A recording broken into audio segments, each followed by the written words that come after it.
Recover అయిన stolen property refund mail ఈరోజు. So ఈ సందర్భంగా ఒక విషయం మీ అందరికీ తెలియజేయాలి. మన వైజాగ్ నగరంలో మొట్టమొదటిగా ఒక కొత్త సిస్టమ్ అమలు చేయబోతున్నాం. 106 BNSS ప్రకారం ప్రతి కేసులో స్టోలెన్ ప్రాపర్టీ రికవర్ అయిన వెంటనే కోర్టు నుండి పర్మిషన్ తీసుకోవడం లేదు, జస్ట్ ఇన్ఫార్మ్ చేస్తున్నాం అంతే. ఇన్ఫార్మ్ చేసి 100% కేసులో ప్రాపర్టీ రికవర్ అయిన వెంటనే రిటర్న్ చేస్తున్నాం. మేము వైజాగ్ నగరంలో ఫస్ట్ టైం మొదలు పెట్టున్నాం.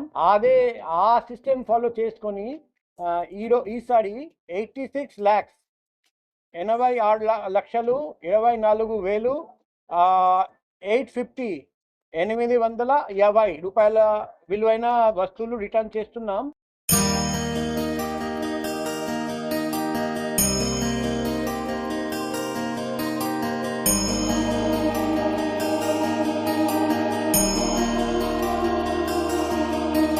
హలో అండి, నా పేరు రష్మి, డాక్టర్ రష్మి అండి. నేను ఫిజియోథెరపిస్ట్ని.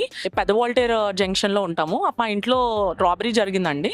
ఒక థీఫ్ వచ్చి నేను కబోర్డ్లో ఉన్న మంగళసూత్రాన్ని తీసుకొని వెళ్ళిపోయాడు. 3 Town పోలీస్ స్టేషన్ కంప్లైంట్ ఇచ్చాం. ఇవ్వగానే వాళ్ళు చాలా బాగా రెస్పాండ్ అయ్యి ఈరోజు నా ఐటమ్ రికవరీ చేశారండి. ఐఎమ్ సో హ్యాపీ అండి, నాకు చాలా ఆనందంగా ఉంది. మా ఇంటికి అయితే దసరా వచ్చేసింది దీంతో. థ్యాంక్ యూ, చాలా థ్యాంక్స్ అండి 3 Town పోలీస్ స్టేషన్కి, మన సిపి గారికి. నా పేరు సీను, నేను గౌజాకలో ఉన్నాము. మా ఇంటికి సెల్వాలని నేను బండి పార్క్ చేశాను నైట్. నెక్స్ట్ మార్నింగ్ నా బండి కనబడట్లేదు. ఇలా అన్నీ దగ్గర ఉన్న పోలీస్ స్టేషన్ కంప్లైంట్ ఇచ్చాను.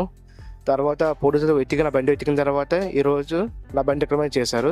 Thank you CP sir, thank you city police. నా పేరు అరుణ్ కుమారి. నేను రైతు బజార్ వెళ్ళినప్పుడు నా ఫోన్ పోయింది. నాకు కంప్లైంట్ ఎవరికి ఇవ్వాలో తెలియక 5 months తర్వాత ఆన్లైన్లో కంప్లైంట్ చేశాను. ఇప్పుడు నా ఫోన్ నాకు రికవరీ ఇచ్చారు. Thank you CP sir, thank you Vizag పోలీసులు అందరికీ. నా పేరు షేక్ అబ్దుల్ జావేద్ అండి. నా మొబైల్ ఫిబ్రవరిలో లాస్ట్ అయింది. కొత్త రోడ్ నుంచి ఇంటికి వస్తున్నప్పుడు ఆటోలో మిస్ అయింది. అప్పుడు నేను చాట్బాట్లో కంప్లైంట్ పెట్టాను. ప్రజెంట్ ఇప్పుడు నా మొబైల్ నాకు రికవరీ చేసి ఇచ్చారు. So thanks to Vizag city police and commissioner.